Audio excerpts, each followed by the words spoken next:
The War Council chamber of the Zalthor Empire fell silent as Supreme Commander Vexenar activated the holographic display.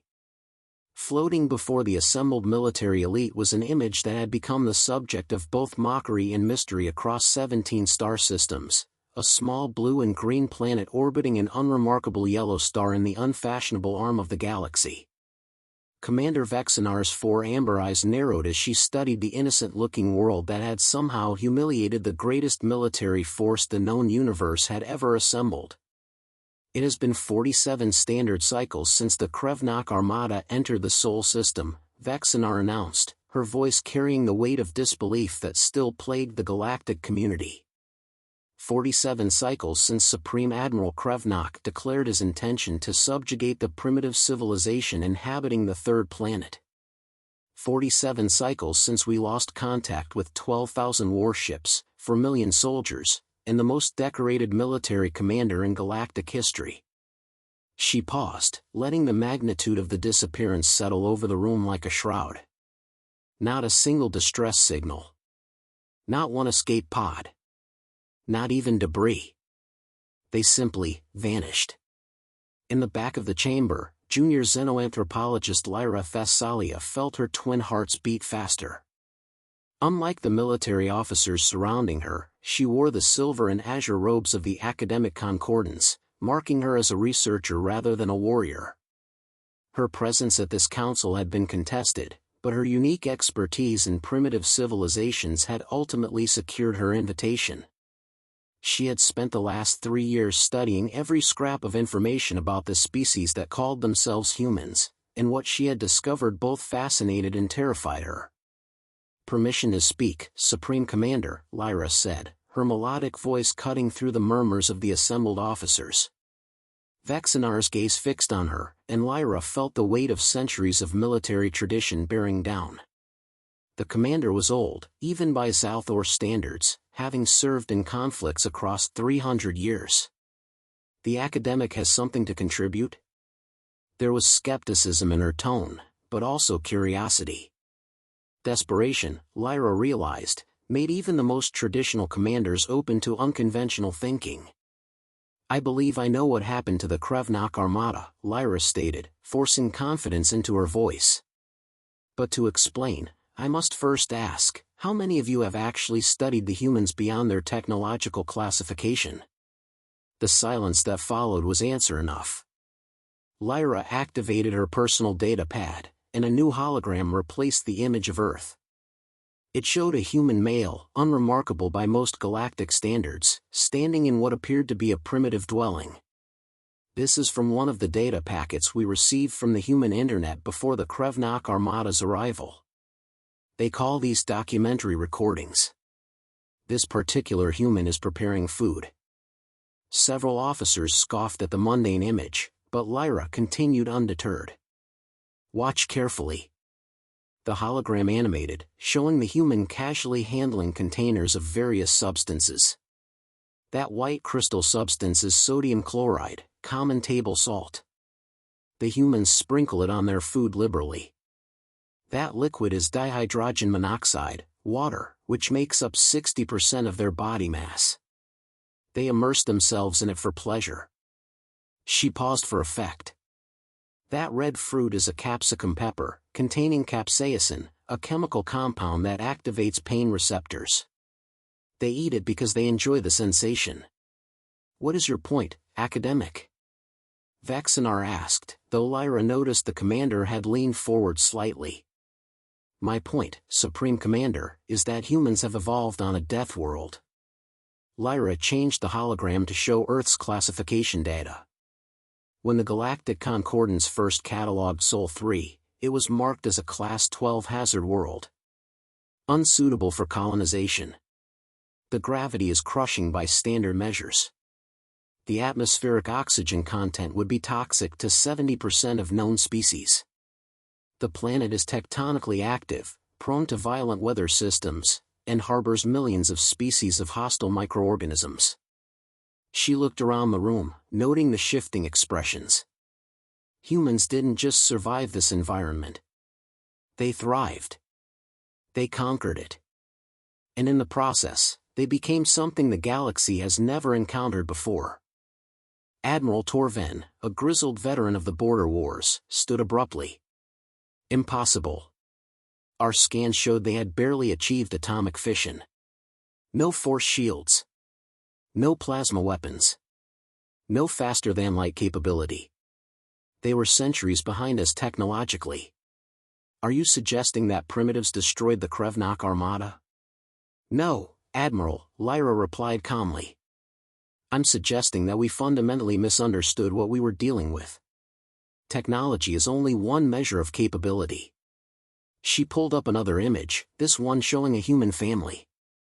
Humans are pack-bonding persistence hunters who evolved by literally chasing their prey until it collapsed from exhaustion. Their endurance is unmatched by any species we've catalogued. They have redundant organ systems, an immune response so aggressive it sometimes attacks their own bodies, and a nervous system that can override pain signals through sheer willpower. Lyra's fingers danced across her data pad, bringing up more images. But here's what truly sets them apart, their psychology. Humans are simultaneously logical and emotional, capable of incredible compassion and terrifying violence. They form bonds not just with their own species, but with anything they perceive as worthy of protection. They've been known to risk their lives for complete strangers, for animal companions, even for abstract concepts like honor or freedom. Fascinating anthropology lesson, Vexenar interrupted, but it doesn't explain the disappearance of 12,000 warships. Lyra took a deep breath. This was the moment she had been both dreading and anticipating. I believe I can explain, but I need authorization to mount an expedition to the Sol system. A small ship, minimal crew, diplomatic approach. The humans didn't destroy the Krevnak Armada, Commander. I'm certain of it. They captured it. The chamber erupted in disbelief and outrage. The suggestion that primitive technology could capture the pride of the Galactic fleet was beyond insulting, it was heretical to everything the military establishment believed. Vexenar raised one lone hand, and silence gradually returned. That is quite a claim, xenoanthropologist Thessalia. What evidence supports this theory? 3 pieces of evidence, Supreme Commander, Lyra replied, grateful that years of academic presentations had prepared her for hostile audiences. First, the nature of the disappearance. If the Armada had been destroyed, there would be debris fields, energy signatures, something. Space battles don't happen without traces. Second, the final transmission we received from Admiral Krevnak mentioned impossible maneuvers and incomprehensible tactics, but not weapons fire. Whatever happened, it wasn't a conventional engagement. And the third piece of evidence? Vexenar prompted. Lyra hesitated, knowing how the next revelation would be received. 7 cycles ago, we received a tight beam transmission from the Sol system. It was in 17 different languages, including our own, and it was addressed to the Galactic Concordance. The message was simple: we have guests. They are being treated well. Send diplomats, not warriors. The chamber fell so quiet that Lyra could hear the hum of the station's environmental systems. Admiral Torven was the first to break the silence, his voice dangerously low. You've known about this message for 7 cycles and said nothing? The message was classified at the highest levels, Vexenar interjected. Only the inner council and select researchers were informed. We couldn't risk widespread panic or, worse, retaliation from the victim families. She turned her full attention to Lyra. What the academic hasn't mentioned is that the message included verified identity codes for 300 officers from the Armada, proof of life recordings, and a standing invitation for peaceful contact. Lyra nodded gratefully for the commander's intervention. The question before us isn't whether we can defeat the humans in open warfare. Our technology is still superior in most measurable ways. The question is, what kind of species can capture an entire armada without destroying it and then offers to negotiate its return? And more importantly, what could we learn from establishing peaceful relations with such a species? Learn from primitives? Admiral Torven's scoff echoed through the chamber. You would have us bow to?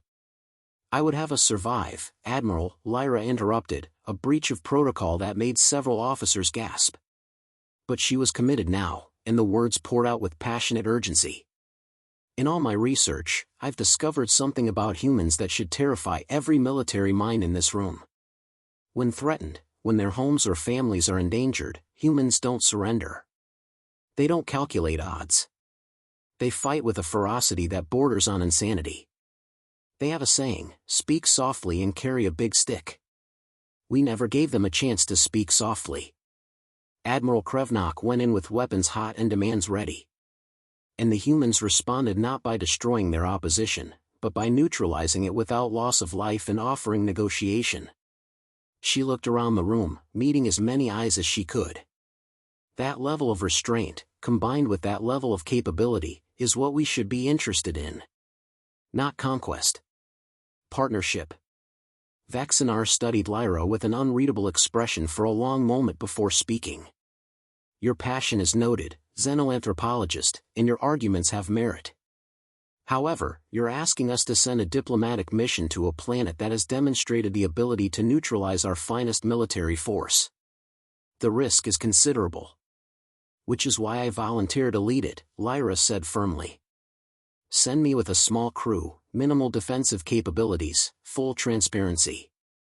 Let me make contact, assess the situation, and negotiate for the return of our people. And if you vanish like the Armada, another officer asked. Then you'll know the humans aren't interested in dialogue, and you can respond accordingly, Lyra answered. But I don't believe that will happen. Everything in their cultural broadcasts suggests they desperately want to believe they're not alone in the universe. They've been sending signals into space for over a century, hoping for a response. We gave them a response, just not the one they hoped for. Let me offer them a better one. The debate that followed lasted 3 hours, with opinions divided sharply between military hardliners who wanted overwhelming force and pragmatists who recognized that such an approach had already failed spectacularly. Finally, Vaxinar called for order and rendered her decision. Xenoanthropologist Thessalia, you will have your diplomatic mission. But with conditions. The commander's tone left no room for negotiation. You will take the research vessel Harmonic Convergence, crew of no more than 20, and you will be accompanied by a military observer of my choosing. You will not approach Earth closer than their moon without explicit permission. You will transmit constant updates. And if you encounter any sign of hostility, you will retreat immediately. Understood?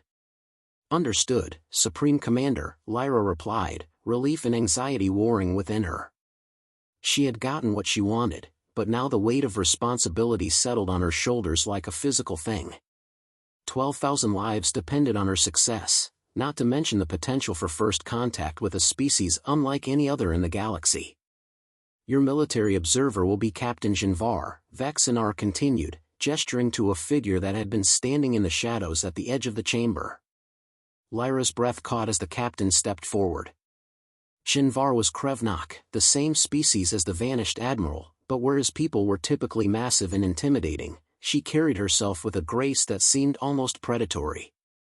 Her scaled hide bore the silver-blue coloration of deep space service, and her eyes, bright gold against dark sclera, held an intelligence that immediately commanded respect. Captain Jinvar is the niece of Supreme Admiral Krevnock, Vaxinar explained, and suddenly the choice made perfect sense. She has personal stakes in this mission's success and the tactical training to keep you safe.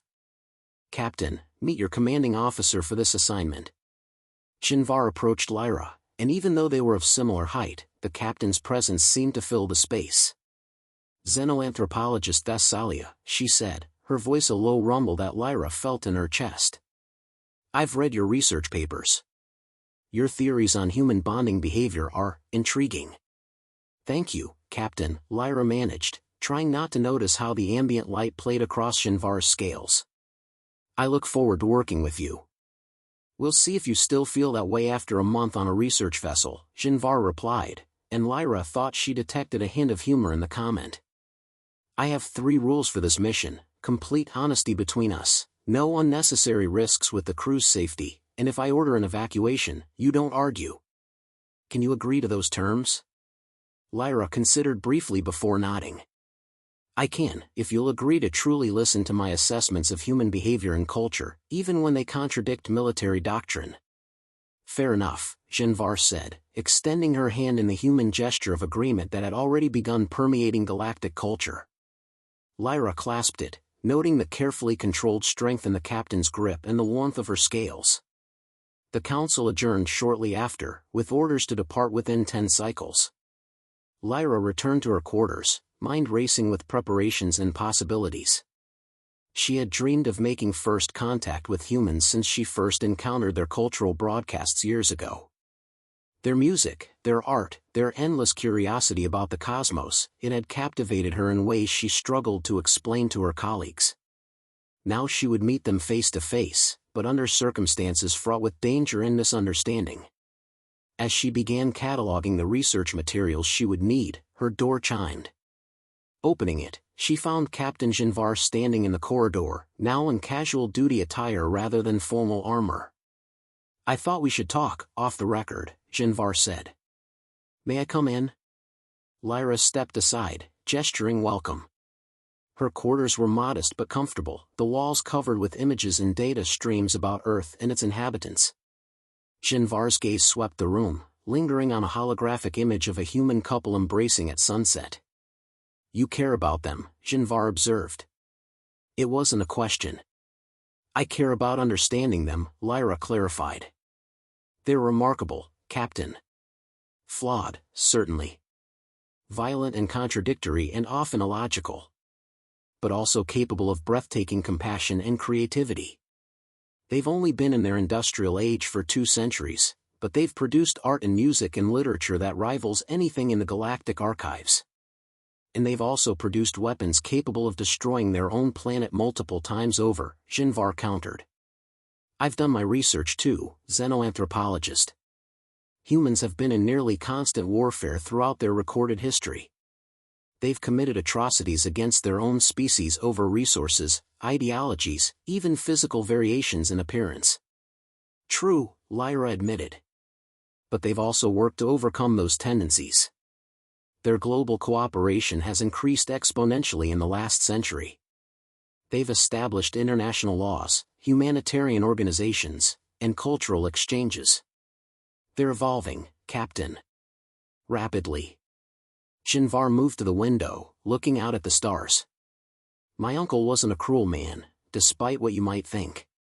He believed in the Empire's mission, bringing order and civilization to chaotic corners of the galaxy. When Earth was flagged for incorporation, he saw it as a routine operation. Overwhelming force, quick surrender, minimal casualties. Standard procedure for pre-FTL civilizations. What happened wasn't standard, Lyra said softly. No, Jinvar agreed, and for the first time, Lyra heard vulnerability in her voice. Which means either humans are far more dangerous than anyone realized, or they're far more capable. I need to know which it is, xenoanthropologist. I need to know if my uncle is a prisoner or... She didn't finish the sentence. Lyra moved to stand beside her at the window. I believe he's alive, Captain. I believe all of them are. And I believe that when we make contact with the humans, we're going to discover something unprecedented, a species that could have destroyed their enemies but chose a different path. I hope you're right, Jinvar said, turning to face her. In the starlight, her golden eyes seemed to glow. Because if you're wrong, we're flying into a trap that consumed 12,000 warships. And I'd rather not add our names to that list. Then we'll have to be smarter than the Armada was, Lyra replied. We'll approach with open hands and open minds. We'll listen before we speak. We'll offer friendship instead of demands. You make it sound simple. The principle is simple. The execution. Lyra smiled ruefully. That's where it gets complicated.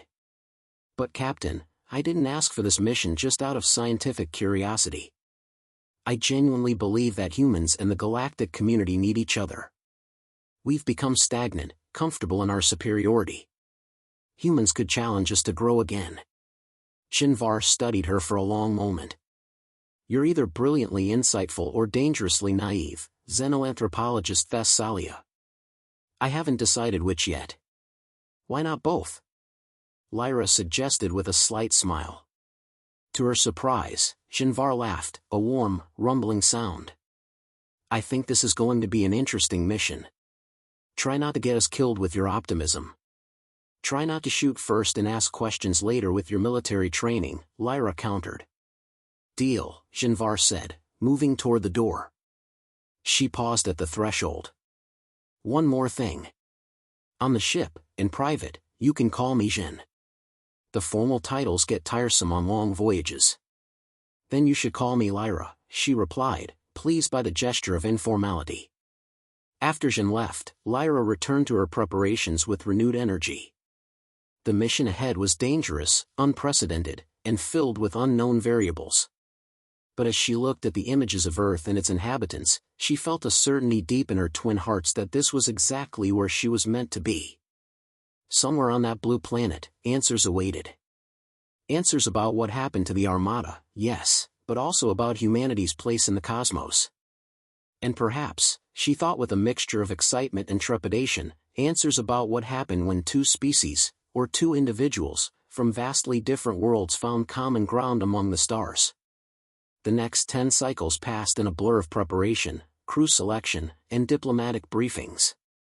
Each night, Lyra fell into her rest cycle dreaming of that fateful moment when she would first look into human eyes and say the words she had been practicing, "We come in peace." She only hoped that humans, after their experience with the Krevnak Armada, would believe her.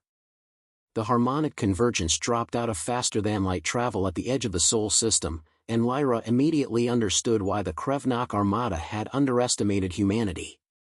From this distance, Earth's star seemed utterly ordinary, a middle-aged yellow dwarf that wouldn't merit a second glance on any stellar survey.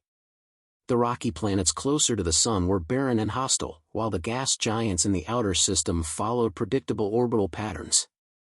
Everything about this system screamed unremarkable to any casual observer. But Lyra wasn't a casual observer, and what she saw through the sensor arrays made her twin hearts race with a mixture of excitement and apprehension. The system was filled with evidence of human activity, satellites and orbital patterns around multiple planets, debris fields that suggested mining operations in the asteroid belt, and most remarkably, a series of massive structures in various stages of construction between Mars and Jupiter. Are those? Jin moved closer to the display, her golden eyes widening. Those are generation ships. They're building interstellar colony vessels without FTL capability. Of course they are, Lyra murmured, unable to keep the admiration from her voice. They know they're not alone anymore. They're preparing for multiple contingencies, trade, exploration, or... She paused, escape, if necessary. Lieutenant Kexrau, their communications officer, turned from his station with clear anxiety in his posture. Commander, we're being scanned. Multiple sources, incredible resolution. They knew we were here before we finished system entry. Early warning detection grid, Jin observed, studying the tactical display. Distributed sensor network using their communication satellites. Primitive but effective. They've turned their entire orbital infrastructure into a defensive monitoring system. Lyra approached the communications station. Any hostile actions? Weapons locks? Negative, Kexrau replied. Just watching. Waiting. He hesitated. It's unnerving, actually. Like being studied by a predator deciding if you're prey or rival. Hail them, Lyra ordered. Broadcast on all frequencies we know they monitor. Standard diplomatic protocols, emphasize peaceful intentions. Kexrau's fingers moved across his interface, and Lyra felt the weight of the moment settle over the bridge. First contact with a species that had somehow neutralized the greatest military force in the galaxy. She had prepared for this moment for 10 cycles, rehearsing her words, studying human communication patterns, but now that it was here, her mouth felt dry. Channel open, Commander, Kexrau announced. Lyra straightened, aware that her image was being transmitted across the void to a species that had every reason to view her people as enemies.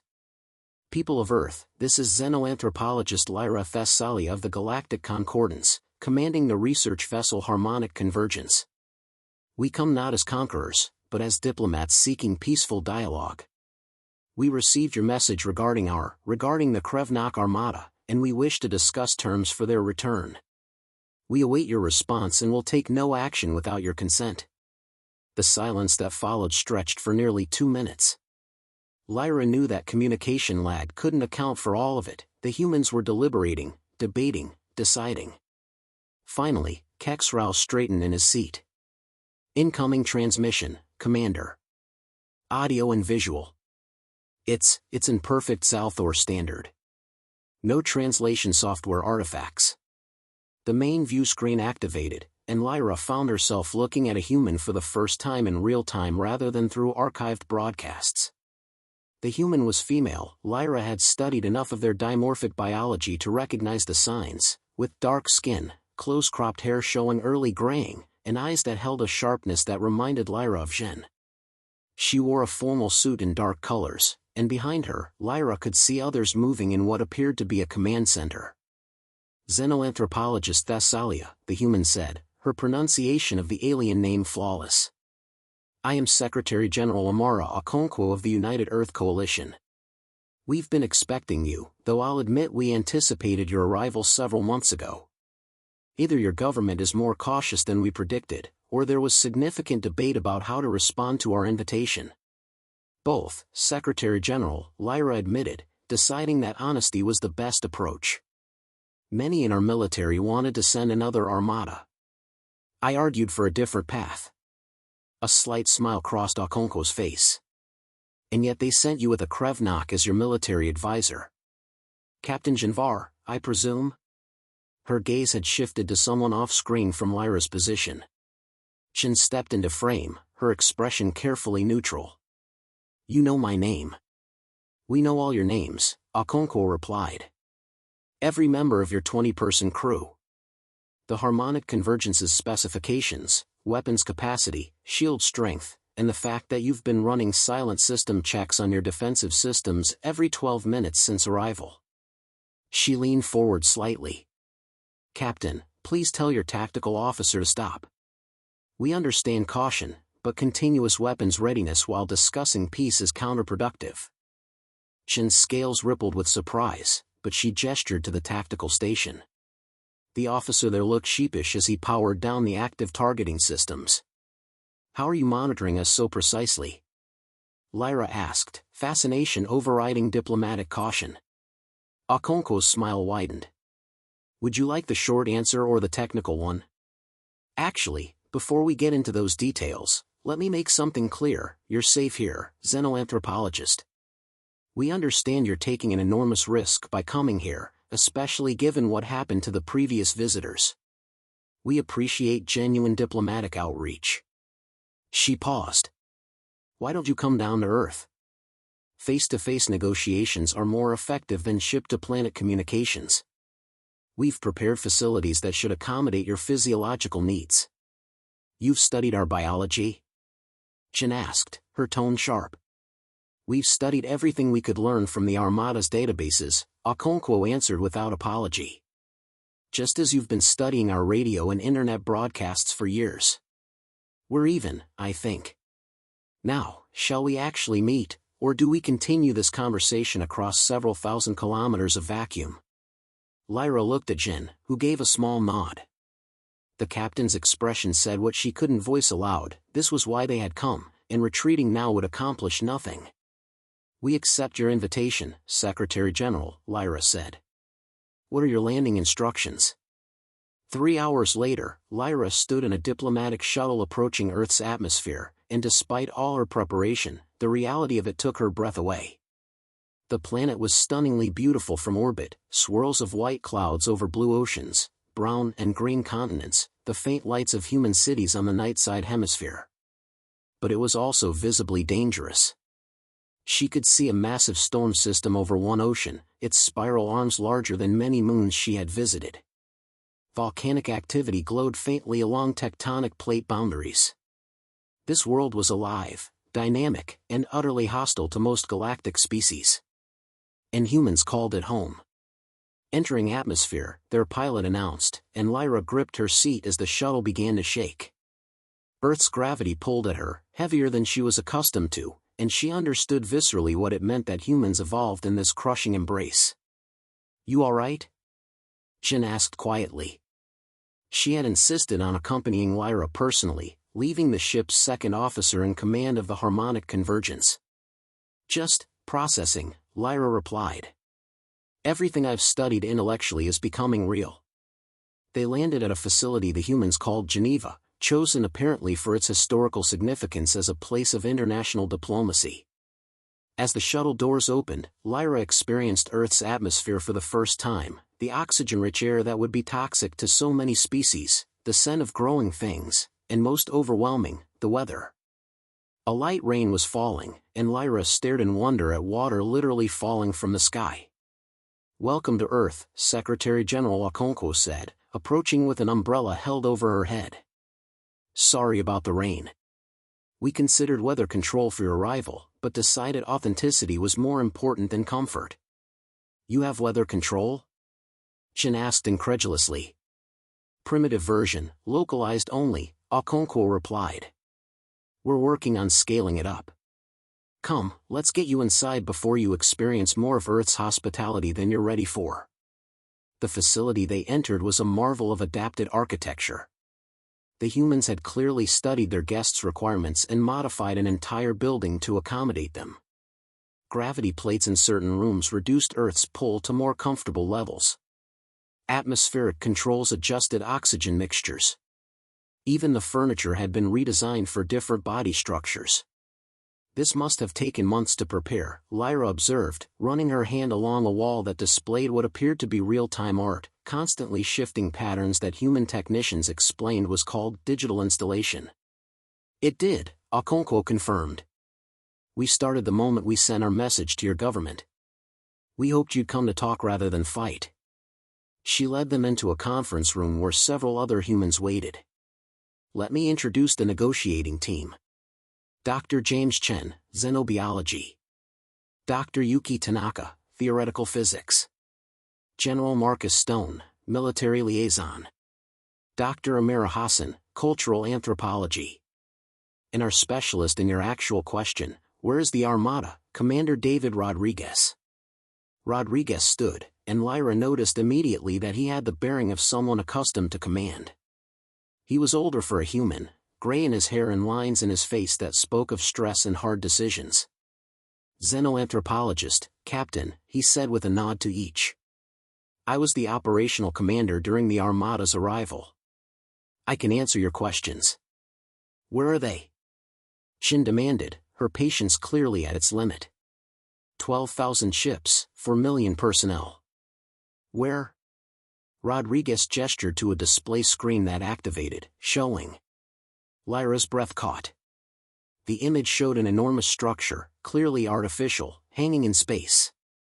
It took her a moment to recognize the shapes docked within it, Krevnok warships, hundreds of them visible in this single frame, all intact, all powered down. "We call it the Lagrange facility," Rodriguez explained. "Located at the Earth-Moon L5 point. When the Armada arrived with weapons hot and demands ready, we had approximately 40 minutes before they reached firing range of Earth. That's not a lot of time to save 8 billion lives." "So you captured 12,000 warships in 40 minutes, Shin's voice was flat with disbelief. "No, Captain," Rodriguez corrected. "We disabled their ability to navigate or fire weapons in 40 minutes.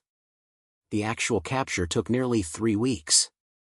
"Impossible," Shin breathed.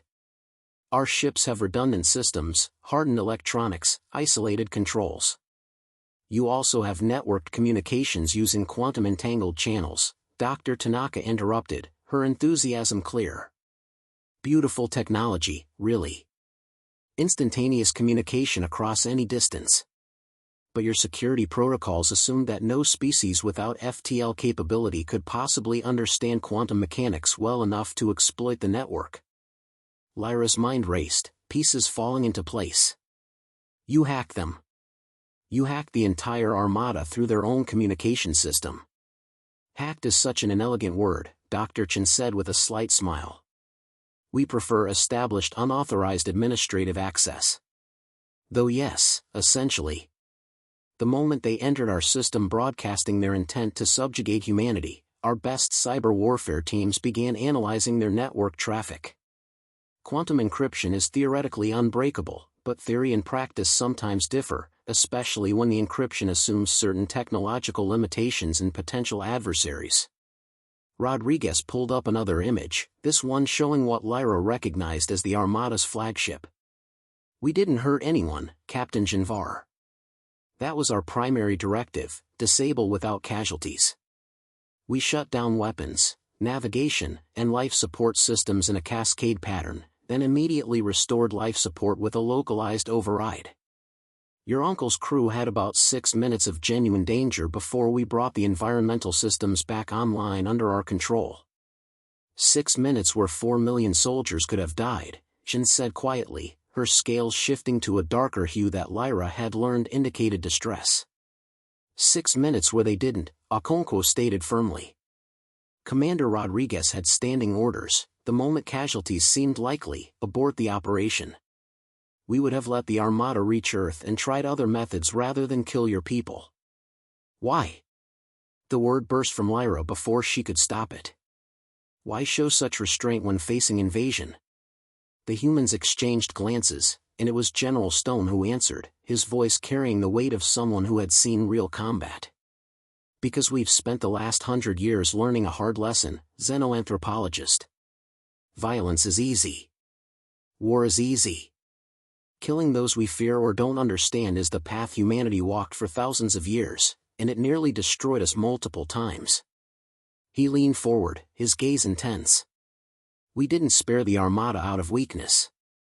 We spared them because we've finally started to learn that strength isn't measured in your capacity for destruction, but in your capacity for restraint when destruction would be easier. Also, Dr. Hassan added with brutal honesty, we knew this wouldn't be the last we heard from the Galactic community. Destroying an Armada would have made us enemies. Capturing it and treating prisoners well? That at least gave us a chance at dialogue. She gestured at Lyra and Jin. Which appears to have worked. Can we see them? Jin asked, her voice tight with controlled emotion. The prisoners? My uncle? They're not prisoners, Rodriguez corrected gently. Guests, as we said in our message. Though I admit the distinction is somewhat semantic when they can't leave without our permission. He stood. Yes, Captain, you can see them. In fact, Supreme Admiral Krevnok specifically requested to be present for these negotiations. He's been instrumental in helping us understand galactic politics and culture. The trip to the Lagrange facility took another 2 hours aboard a human shuttle that, Lyra noted with professional interest, used a combination of chemical rockets and something the pilots called an M-drive that theoretical physics said shouldn't work, except it clearly did. The humans seemed to have a talent for making the theoretically impossible into practical reality. The facility itself was breathtaking in scope. A massive ring structure that generated artificial gravity through rotation, with docking ports for hundreds of ships. Through the viewports, Lyra could see Armada vessels in neat rows, all intact, all carefully maintained.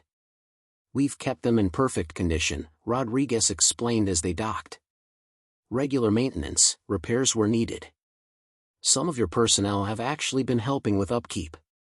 Turns out people get bored after a few months of captivity, even comfortable captivity, and working on familiar systems provided purpose. They entered the facility's main habitat ring, and Lyra saw her first glimpse of the cultural exchange that had been happening in secret for 47 cycles. Humans and Krevnok walked the corridors together, not as captors and prisoners, but seemingly as colleagues. She saw a group clustered around a food preparation area where a human was demonstrating cooking techniques to fascinated aliens. In another section, a Krevnok engineer was explaining something on a holographic display to attentive human students. They've integrated, Jin whispered, her voice filled with wonder. Humans are social creatures, Dr. Hassan explained, walking beside them. We don't do well with us versus them mentalities when we're forced into close quarters. After a few weeks, curiosity overcame fear on both sides. Your people started teaching us about galactic technology and culture. We started sharing Earth's history and customs. Friendships formed. They entered a large meeting room where a figure Lyra recognized from intelligence briefings stood waiting. Supreme Admiral Krevnock was massive even by his species standards, his scales bearing the silver gray of age and experience. But what struck Lyra most was his expression as he saw Jin, pure relief and joy. "Shinvar," he rumbled, moving forward with surprising speed. "Little flame, you shouldn't have come. If this had been a trap?" Jin interrupted, moving to embrace her uncle in the traditional Krevnock greeting, their foreheads touching. "Uncle, a trap doesn't maintain your ships and treat your soldiers as honored guests." "No," Krevnock agreed, stepping back to study his niece. "It doesn't. Though I've spent 47 cycles trying to understand what it does mean." He turned to Lyra. "You must be the xenoanthropologist. We received word that a researcher had finally convinced the council to try diplomacy. I'm glad they listened." "Admiral, what happened?" Lyra asked. "We've heard the human version, but I'd like to hear yours." Krevnock moved to the room's large viewport, looking out at his captured fleet. "Hubris happened, xenoanthropologist. I entered this system expecting quick surrender from a primitive civilization. Instead, within minutes of making our demands, every system on every ship began failing in sequence. Weapons offline. Navigation frozen. Even our escape pods were locked." He shook his head slowly. "I've fought in campaigns across 17 systems. I've faced opponents with superior technology and brilliant tactics. But I've never felt so comprehensively outmaneuvered. They didn't just beat us, they made it clear they could have destroyed us at any moment and chose not to." "They're children playing with fire," Jin said softly, but Lyra noticed her gaze tracking to where humans and Krevnock worked together through the viewport. "No," Krevnock disagreed firmly. "They're younger than us technologically, yes. But in many ways, they're older in wisdom. Do you know what Secretary General Wakonko said when we finally met face to face?" He looked at Lyra. "She apologized. Apologized for the fear my soldiers must have felt when their life support failed, even though we had come to conquer her world. She said, 'We're sorry for your fear. We hope you'll understand we had no choice but to defend ourselves, but we never wanted you to suffer.'" The Admiral's voice carried a note of wonder that seemed incongruous coming from such a hardened warrior. "I came here expecting resistance, battle, victory, or honorable defeat. Instead, I found a species that treats morality as seriously as we treat military doctrine. They showed us recordings of their own history, the wars they've fought, the atrocities they've committed against themselves, and the long, difficult path they've walked toward choosing peace when possible." He looked at Jin. "They're not harmless, niece. They're terrifying. But their terror comes from their capability combined with their restraint." Rodriguez had been standing quietly to the side, but now he spoke. "We should return to the negotiation table. I'm sure both sides have questions." He glanced at Lyra with something that might have been respect. "And based on your research papers that the Admiral shared with us, xenoanthropologist, I think you have insights that both our peoples need to hear." The negotiations that followed lasted 3 days, and Lyra found herself mediating as much as participating. The humans wanted a guarantee of Earth's sovereignty and independence, along with access to galactic technology and trade. The Galactic Concordance, represented through Lyra's communications with the Council, wanted assurances that human cyber warfare capabilities wouldn't be used offensively and a promise to abide by certain galactic laws regarding settled space. But the real breakthrough came during an informal dinner on the second evening, when Jin and General Stone discovered a shared appreciation for strategic games. Watching them play an ancient Earth game called chess while discussing military tactics with evident mutual respect, Lyra saw the future taking shape. "You're seeing it too," Okonko said quietly, moving to stand beside Lyra as they watched the game. "Seeing what?" Lyra asked, though she knew. "The beginning of something new. Not humans joining the galactic community as junior members or subjects. Not Earth as an isolated stronghold. But genuine partnership. Okonko smiled. Your people have technology we need. We have perspectives and approaches you've forgotten or never developed. Together, we could both grow, Lyra finished. She looked at the Secretary General. That's what I tried to tell the Council. Humanity isn't a threat to be neutralized or a primitive species to be uplifted. You're potential partners, if we're wise enough to recognize it. And are you? Wise enough? Lyra watched Jin laugh at something General Stone said, a sound she had never heard from the usually stoic captain. Across the room, Admiral Krevnock was in animated discussion with Dr. Chin about comparative military ethics. Everywhere she looked, she saw walls breaking down and bridges being built. I think I am, Lyra replied. Whether the rest of the concordance is, that's the real question. On the third day, they reached an agreement.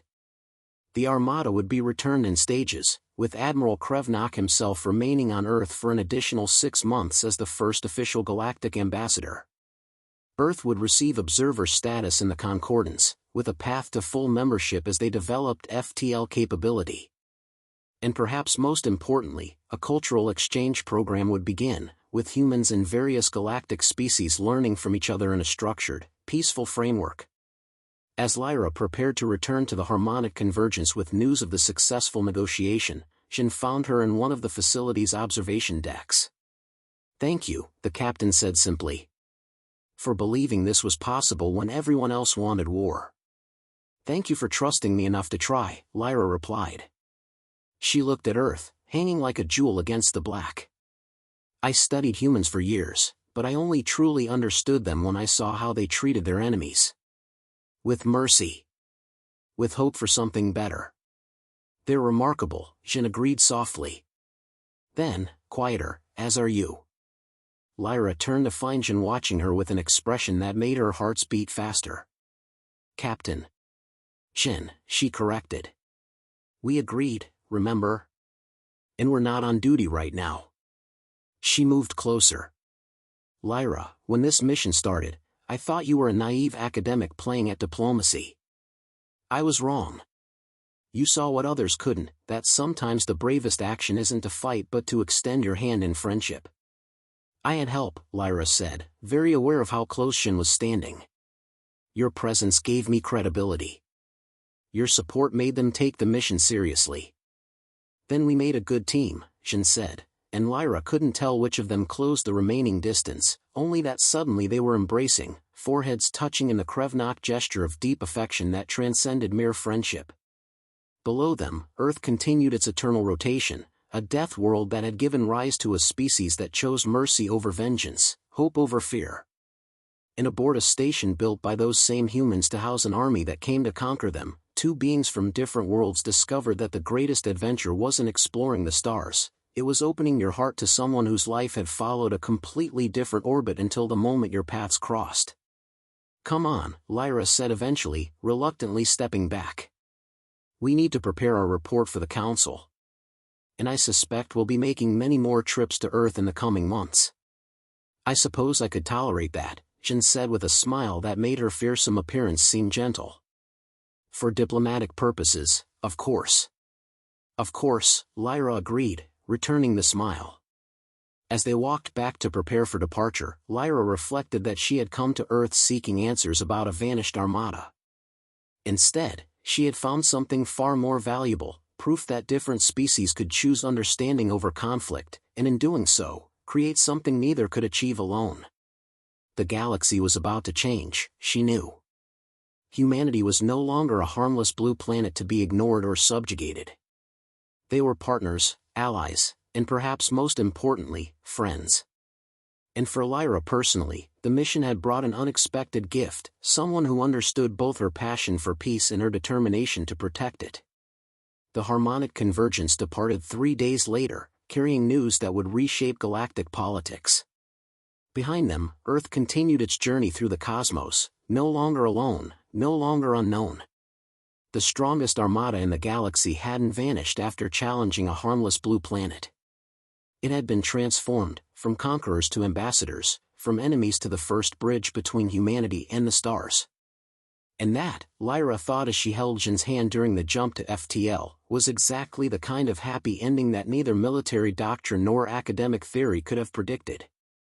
Sometimes, the best outcomes emerge not from superior force or superior knowledge, but from the simple choice to see others not as threats, but as possibilities.